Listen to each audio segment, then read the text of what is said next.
പൂജ വിവാദത്തിൽപ്പെട്ട Kozhikode Nedumannur LP school നാളെ മുതൽ തുറന്നു പ്രവർത്തിക്കാൻ സർവകക്ഷി യോഗം തീരുമാനിച്ചു. സ്കൂളിന്റെ താക്കോൽ അനധികൃതമായി കൈവശം വെച്ച മാനേജറുടെ മകനെതിരെ നിയമ നടപടി സ്വീകരിക്കണമെന്നും യോഗത്തിൽ ആവശ്യമുയർന്നു.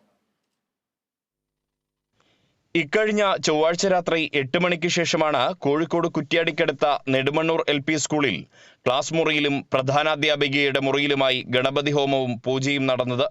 പതിവില്ലാത്ത രീതിയിൽ സ്കൂളിനകത്ത് ലൈറ്റും പുറത്ത് വാഹനങ്ങളും കണ്ട് സംശയം തോന്നിയ നാട്ടുകാരും CPIM പ്രവർത്തകരും സ്ഥലത്തെത്തിയപ്പോഴാണ് ഇത് ശ്രദ്ധയിൽപ്പെട്ടതും പിന്നീട് പൂജ തടഞ്ഞതും. സംഭവം വിവാദമായതോടെ വിദ്യാഭ്യാസ മന്ത്രി റിപ്പോർട്ടും തേടിയിരുന്നു.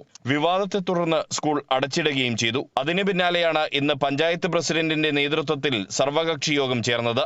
ഈ യോഗത്തിലാണ് സ്കൂൾ നാളെ മുതൽ തുറന്നു പ്രവർത്തിക്കാൻ തീരുമാനിച്ചിട്ടുള്ളത്. സ്കൂളിന്റെ താക്കോൽ അനധികൃതമായി കൈവശം വെച്ചതിന് മാനേജറുടെ മകനെതിരെ നിയമ നടപടി സ്വീകരിക്കണമെന്നും പൂജയ്ക്ക് കൂട്ടുനിന്ന അധ്യാപികയ്ക്കെതിരെ അച്ചടക്ക നടപടിയെടുക്കണമെന്നും സർവകക്ഷി യോഗത്തിൽ ആവശ്യമുയർന്നു.